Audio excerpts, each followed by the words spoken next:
Thank you very much. What is your date of birth? Again, ma'am.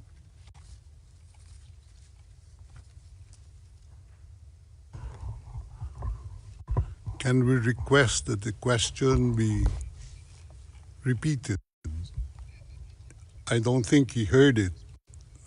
Thank you. Repetition from the English booth. What is your date of birth? Yes, thank you very much, Counsel. I was asking quite simply of Mr. Duterte what his full names were, and then I subsequently asked him what his date of birth was and what his place of birth is. Is that all right, Counsel? Yes. Of course, I do. My birth month day is March 28, 1945. I was born in the province of Leyte in the Philippines.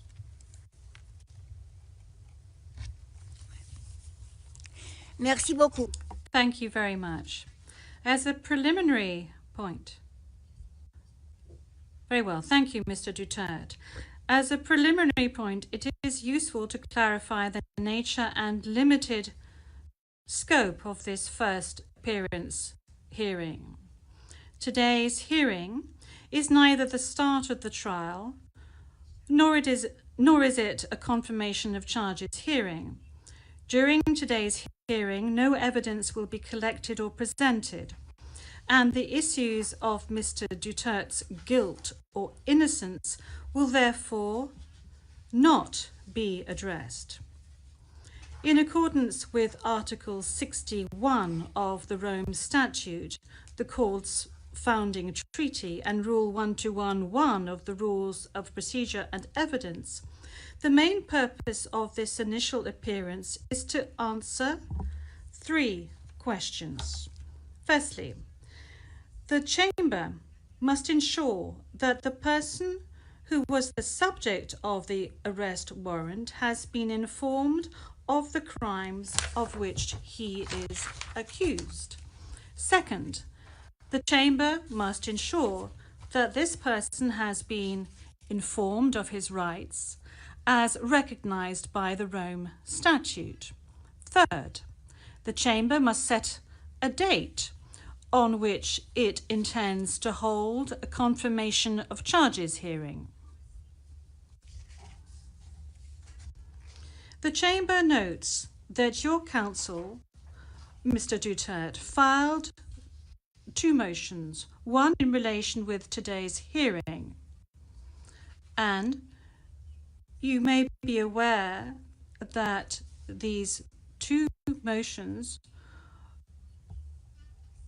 have not been accepted by the Chamber because of the nature of today's hearing. No further discussion on the matter is necessary during this hearing because, as I said at an earlier stage, the aim of this hearing today is to introduce the parties and to ascertain the charges and to set a date for the confirmation of charges hearing at a later stage. With regard to the first point, I recall that Mr. Duterte has received a copy of the warrant for his arrest and that a redacted version of the prosecutor's application for the issuance of the warrant of arrest is public. I will now ask the court officer to read the charges against him. The charges will be read in English. Please, over to you, Madam Courtroom Officer. Thank you, Madam President. Your honours. On 7 March 2025, Pre-Trial Chamber 1 concluded that there were reasonable grounds to believe that Mr. Duterte is criminally responsible pursuant to Article 25(3)(a) of the Rome Statute as an alleged indirect co-perpetrator for the crime against humanity of murder pursuant to Article 7(1)(a) of the statute as follows. A.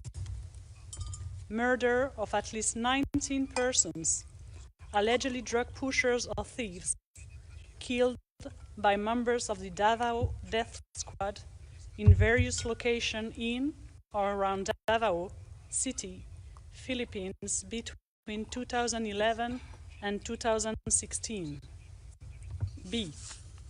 Murder of at least 24 persons, allegedly criminals, such as drug pushers or thieves or drug users, killed by or under the supervision of members of the Philippines law enforcement, sometimes with the assistance of persons who were not part of the police, at various locations in the Philippines between 2016 and 2019.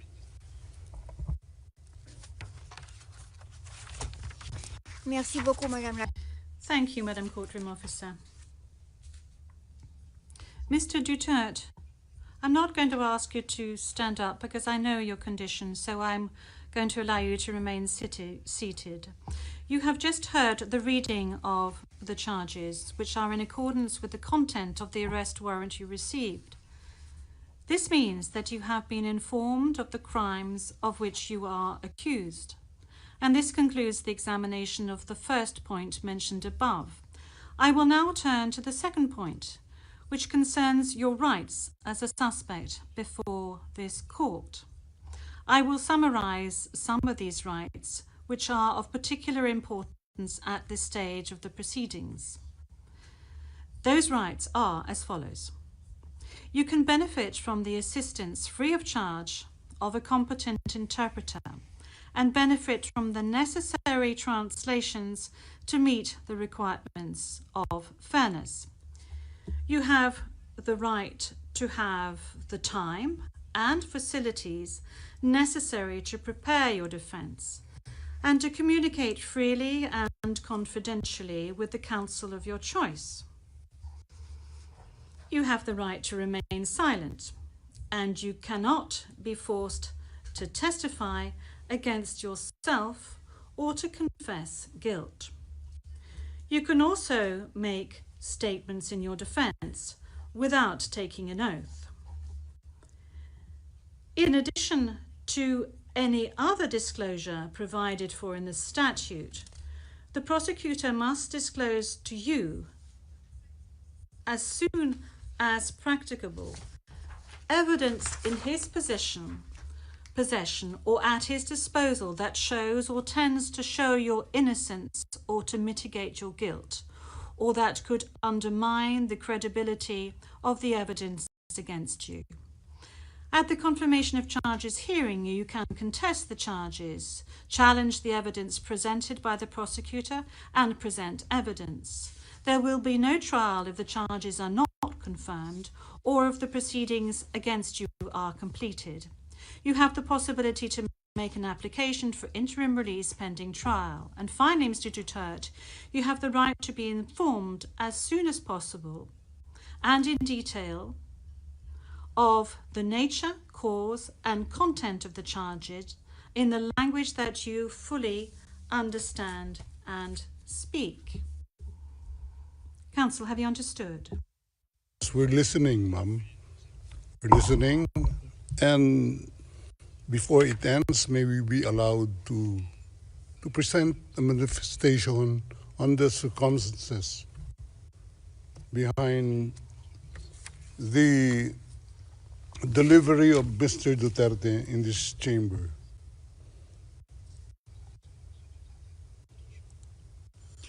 Oui, Maître, je dois d'abord demander... Yes, counsel. This is as part of the procedure, and as we've said since the very outset, I need to ask Mr. Duterte himself to make observations as to the condition of his surrender to the court and the conditions of his detention at the detention facility of the court since his arrival. If he can please tell us these details.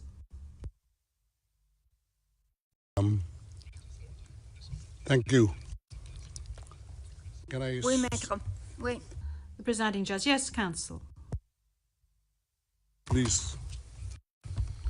2 days ago, the whole world has witnessed the degrading fashion in which a former president of a sovereign country was bundled into a private aircraft and summarily transported to The Hague. To us lawyers, this would be called an extrajudicial rendition. To the less legally inclined, it was a pure and simple kidnapping. My client was denied all access to the legal recourse in the country of his citizenship, and this all in the nature of political score settling.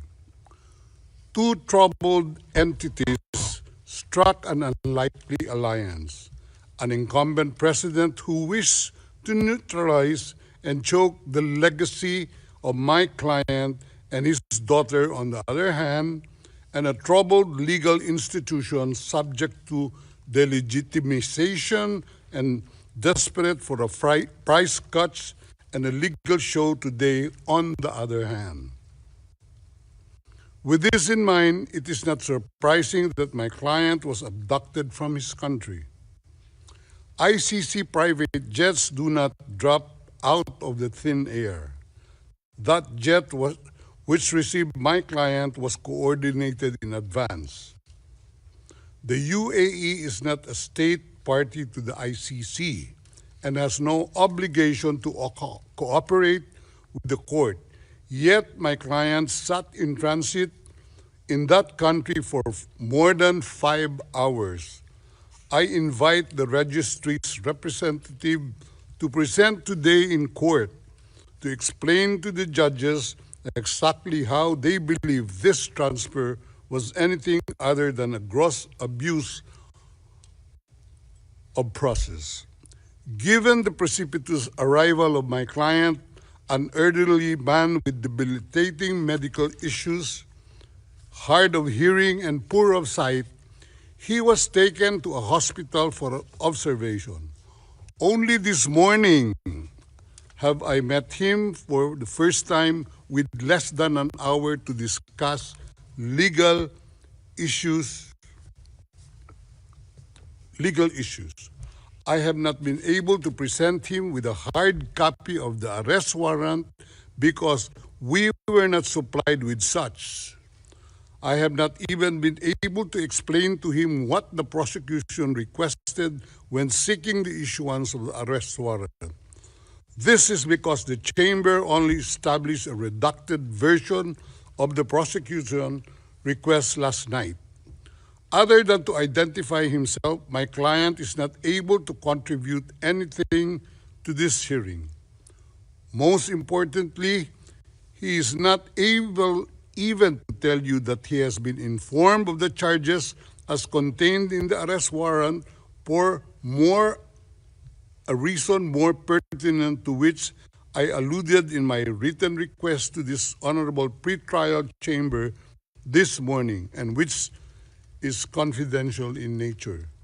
Accordingly, I repeat my respectful request, which was rejected this morning, to postpone the substantive aspect of this hearing to the next week, when I will have the opportunity to sit with my client and to explain to him what a confirmation hearing is and what the disclosure is and how the prosecution alleges that he committed crimes. I thank the court for its attention and regret to say that I do not have instructions to continue my submission any further today. Thank you.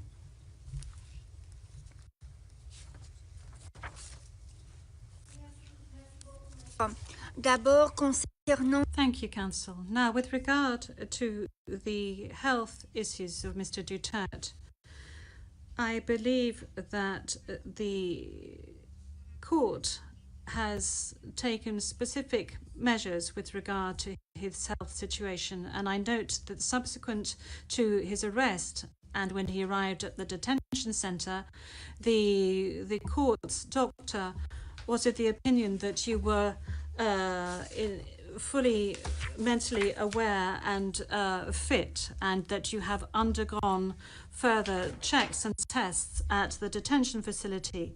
And when you broached health matters, that's saying that you were not able to come to the hearing, the doctors who consulted with you were of the opinion that Mr. Duterte was not in a position to come to the hearing physically, but that if he gave written permission, he would be able to take part via video link. Now, that is with regard to the health matters that you just mentioned. They are very important, especially concerning the matter of age. Now, with regard to the rights of Mr. Duterte, we have before us the registrar's or the registry's report that says that Mr. Duterte has been informed of his rights, including Articles 66 and 67 of the Rome Statute, and that that he is aware of his rights and that he is also aware of the charges against him. We have before us the report of the registry saying that he was also aware of the warrant of arrest in the English language and that he is very well versed in the English language. Once again, you have the possibility of these charges being read in English, which was the case today. I have read to you in the French language the rights that he has, Mr. Duterte, before this court, and I'd like to specify once again that this is an initial hearing in order for Mr. Duterte to be aware of his rights and the charges against him. And then there will be a full procedure that will unfurl leading up to the confirmation of charges that will enable Mr. Duterte to raise all the matters that you have just raised with regard to the warrant of arrest, with regard to the crimes committed, with regards to the charges and any other matters associated with his arrest and the matters of jurisdiction of the court. You have the opportunity to do this throughout these proceedings leading up to the actual confirmation of charges hearing. Now, counsel, with regard to your request for another hearing to be held next week, well, your initial request, that was, this was not accepted by the court. Now, you have seen the two decisions of the court that have been disclosed to you, and you are aware of the fact that these two decisions were refused. And this is by dint of the fact that this first initial appearance hearing does not need much preparation, as I have said to you on a number of occasions. I am now going to move on to the third stage, which is to set the date for the confirmation of charges hearing. After assessing all factors, including the need for the parties and participants to adequately prepare, as well as Mr. Duterte's rights, including his right to be tried within a reasonable time, the date for the commencement of the confirmation of charges hearing is September the 23rd, 2025.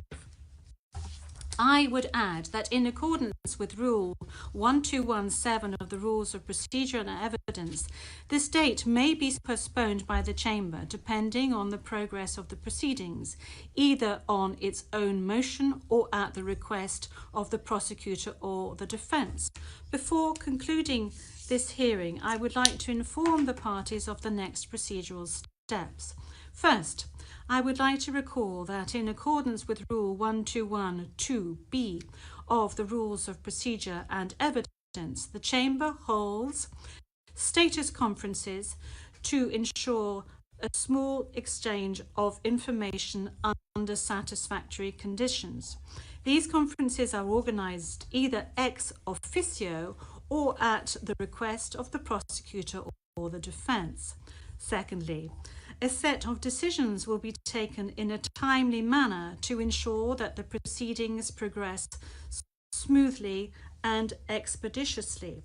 More specifically, I am referring in particular to a decision on the arrangements and procedure for the disclosure of evidence, and a decision setting a timetable for the disclosure of evidence in such a way as to ensure orderly and efficient disclosure between the parties. In this regard, the Chamber orders the prosecutor to begin disclosing today the information on the basis of which the warrant of arrest was issued, and to complete this disclosure no later than within the next 7 days. The Chamber will also issue a decision on the participation of the victims who, according to the statute of the court and to the extent permitted by the Chamber, are authorised to present their views and concerns at this stage of the proceedings. We have come to the end of Mr. Duterte's first appearance hearing. I would like to thank all the participants in this hearing, the interpreters and the stenographers. This concludes today's hearing.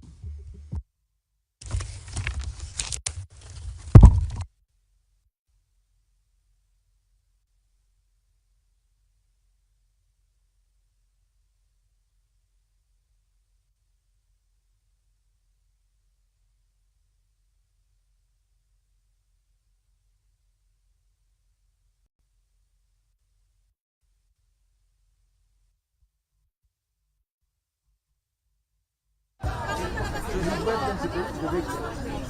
So it's prosecution. Well, I don't know. It's the court. That's the court. The prosecutor's can't. So, he is Okay, he's there, guys. Okay, yeah.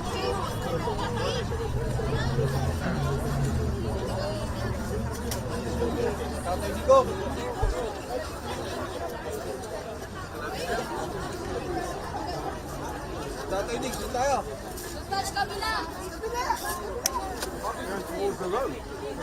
Damn it. She's gone the other Well, way. I think our colleagues will make sure she bring her.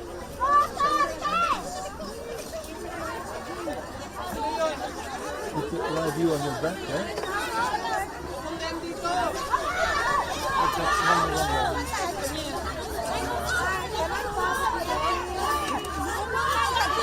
Have you not? Huh?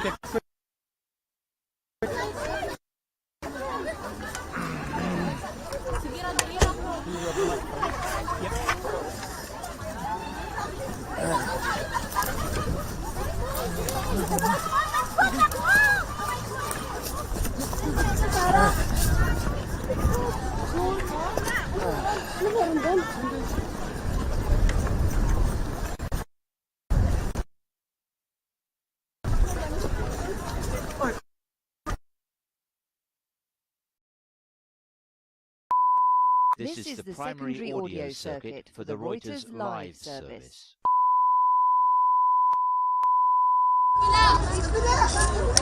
Going towards the road. Damn it. She's gone the other Well, way. I think our colleagues will make sure she bring her.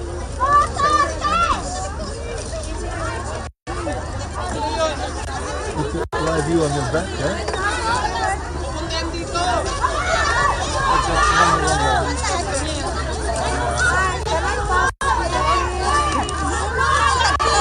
Have you not?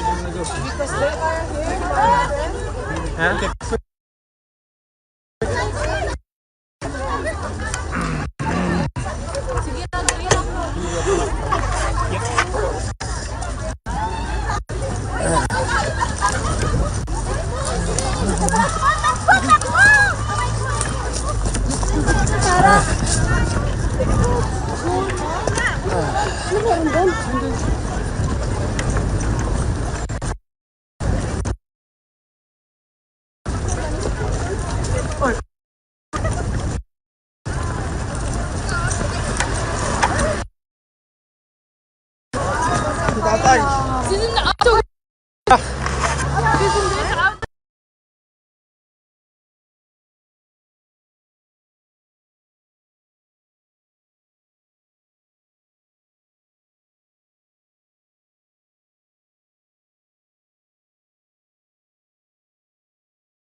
Elle a parlé? Non, non, non, elle a couru comme ça, tout le monde a commencé à bouger, j'ai couru et elle a juste pris un bouquet de fleurs et puis elle est partie. Elle est rentrée dans la voiture, les portes se sont fermées et une sécurité a juste pris Ok.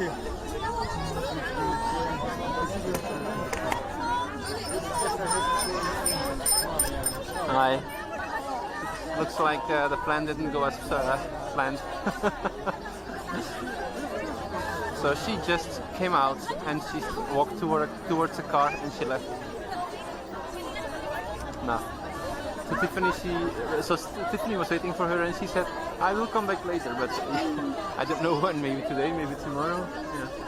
So we just have a shot of her leaving in the car.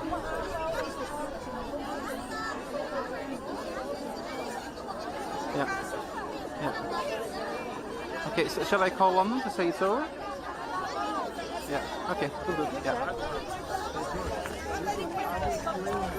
Goed gedaan.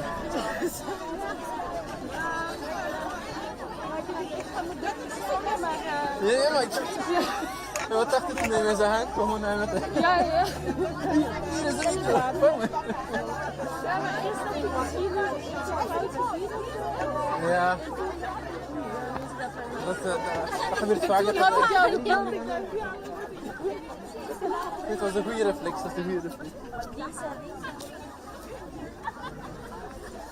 En de kans is groot dat zij het echt was, hè? Ja, het was hè, want ze heeft, ja, ik heb Volgende niet keer, hè? gefilmd. Gaan we gewoon niet staan, maar dan wacht je niet als je dat want het is zo...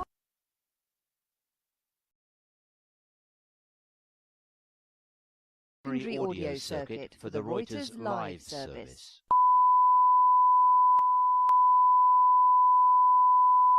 This is the primary audio.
Nee, not yet.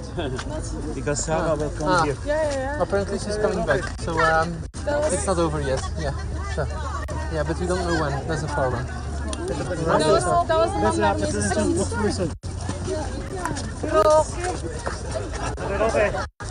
Yeah, well, okay, yeah. Okay, yeah, bye. Dat is de man die zo was? Waar komt die dat was pot? een man, daar spokesperson, die tegen ons had gezegd, niet nu, niet nu. Ja. Media, give place to the media. Give place to the media. Media daw dyan. Dito. The court is facing with the court of background. Okay. We agree. Okay. So we're gonna turn a bit like this, yeah? Pagkakatiwala ng telepono at ako magla-live. Lahat dito, sir, makapagtiwala ka. Live tayo. Ja, dat mag ja. Maar het is nog even wachten, net als hier is. Huwag kang lalayo, ha?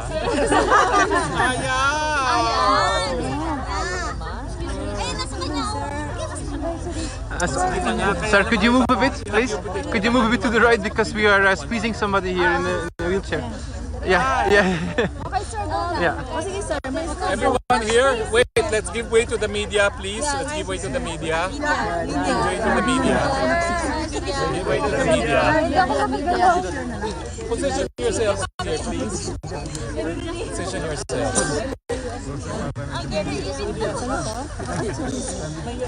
Position yourself.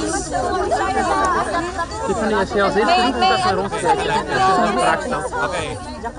Well, good afternoon. Thank you. No, as we speak, the Vice President Sara Duterte is going to meet for the first time her father. She has not had the occasion, and neither have I had the occasion to meet with the President. Only Executive Secretary Medeldea, who accompanied him on the plane here, has had the opportunity to meet him this morning for less than an hour. I'm a bit disappointed at the practices of the ICC that has delayed the visit of a family member to an accused.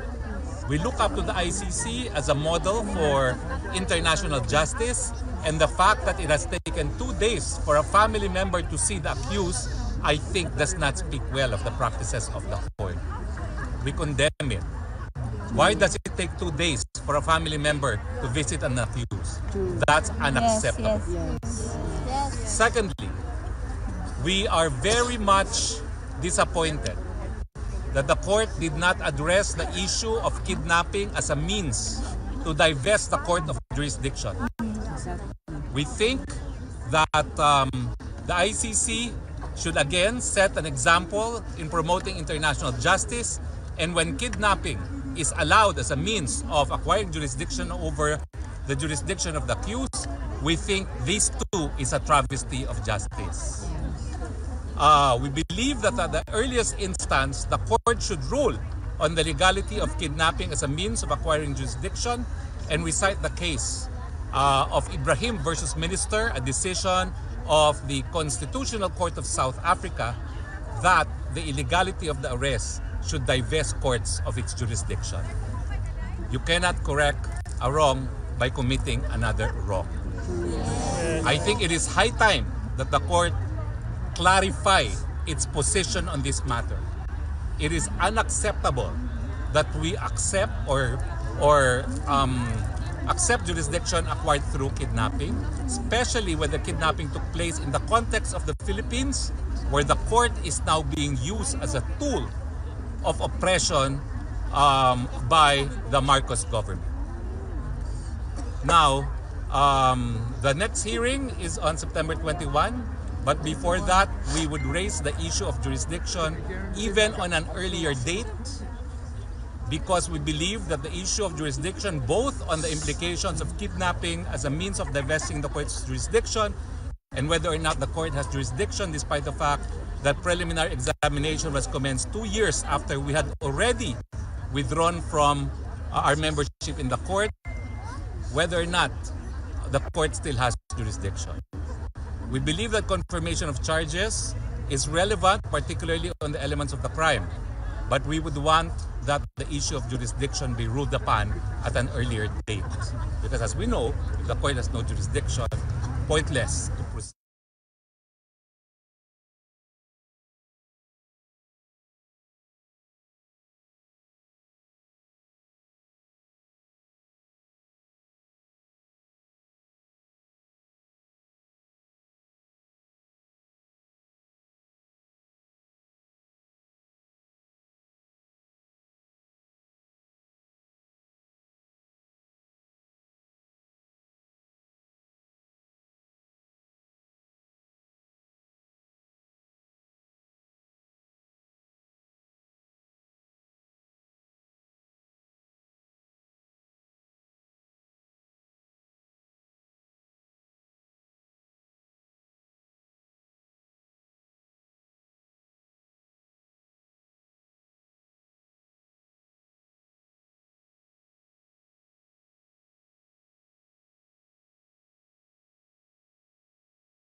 Maraming salamat po and yun nga po, antayin natin si Vice President Duterte.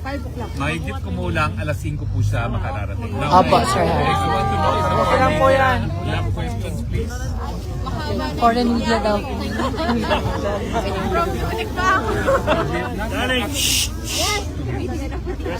It's only now that the daughter, the Vice President, is being given access to it. Okay?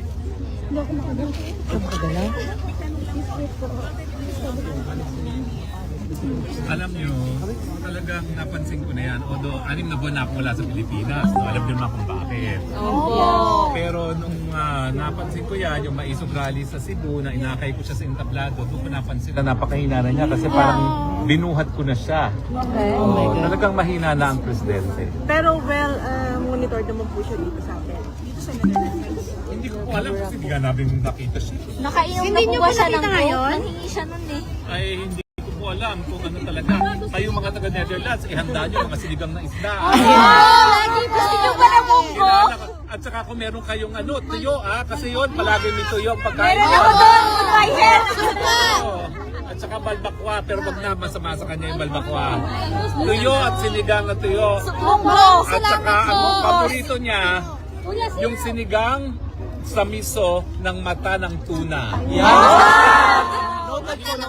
Yan sa Netherlands. Pero kung gusto tayo kukuha ng mata ng... Gagawa po kami ng paraan. Gagawa kayo ng paraan. Ang alam ko, ganito ha, isang beses pa lang siya dinala ng pagkain, breakfast, di raw niya nakain.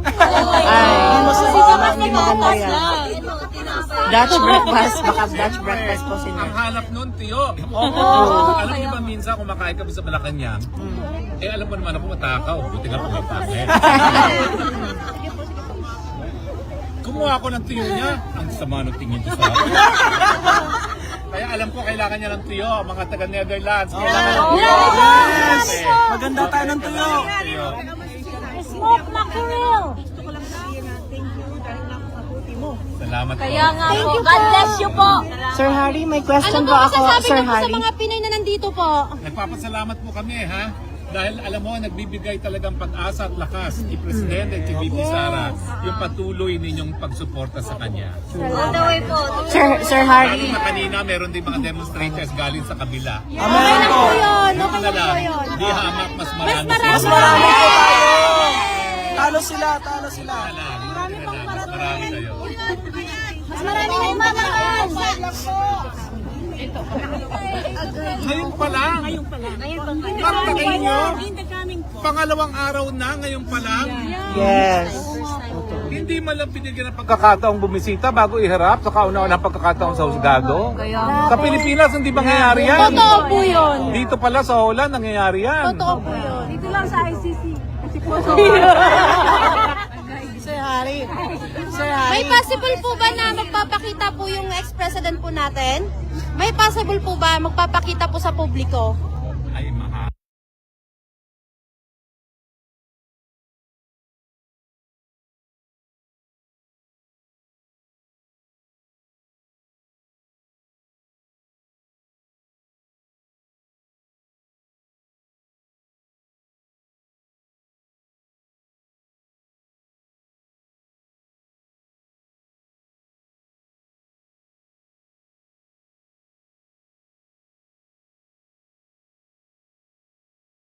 Security. Grabe yung security.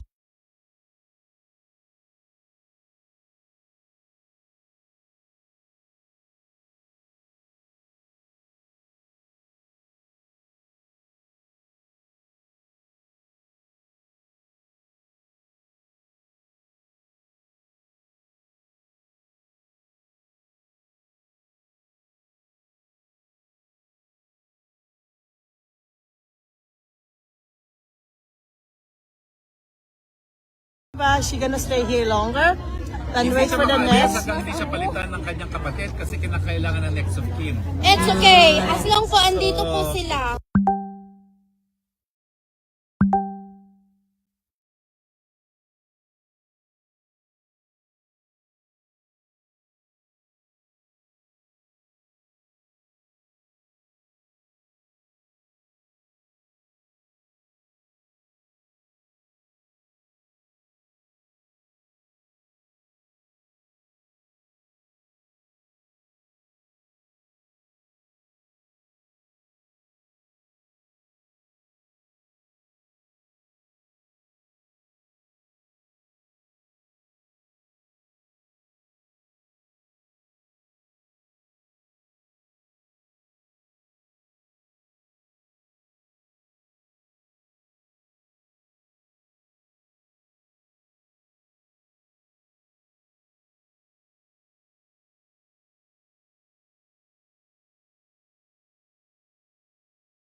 Sa ICC, ang daming papel bago mo makita.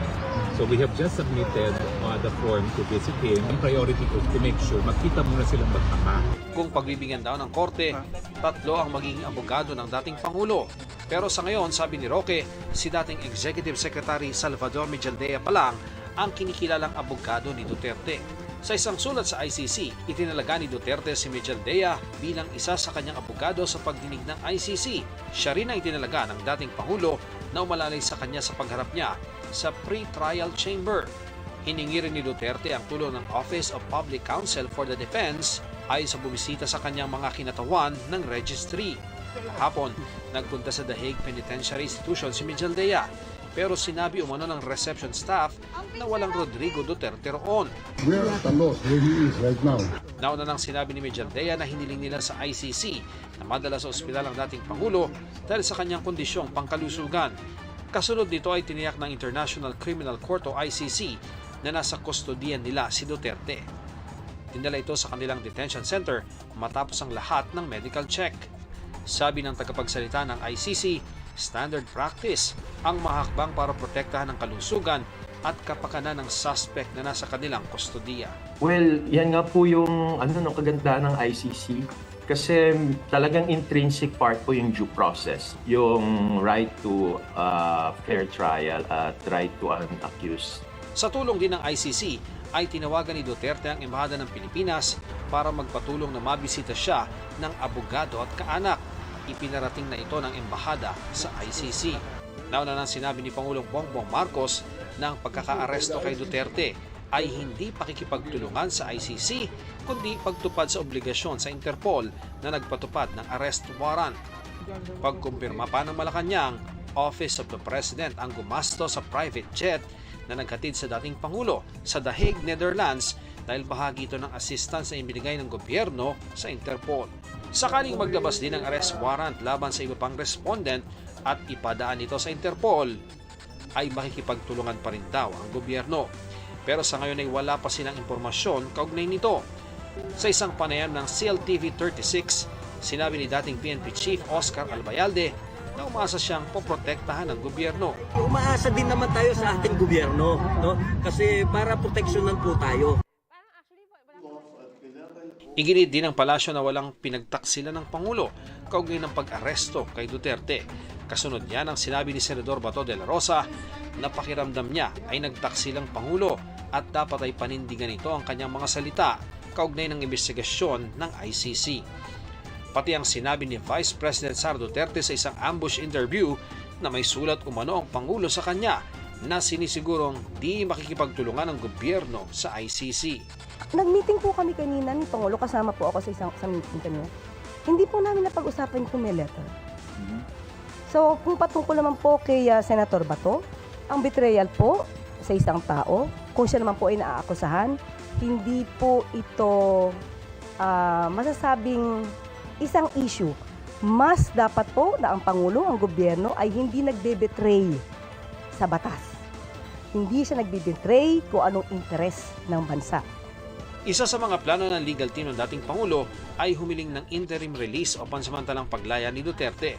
Sabi ni Attorney Joel Butuyan, isa sa 5 Pilipinong nasa list of counsel ng ICC, may mga kondisyon ng aplikasyon para rito. Consideration kung mag-escape siya. No? Ang pangalawa is, meron bang risk na he will intimidate, he will antagonize witnesses and the other parties, no, kung na-release siya. Pangatlo is, will he tamper with evidence? Hindi raw kasama sa konsiderasyon ng korte ang edad ng nasasakdal. Hindi rin daw madaling makakuha ng interim release mula sa ICC.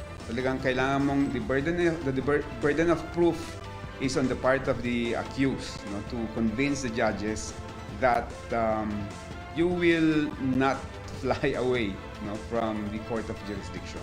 Pero sakaling mapagkalooban ng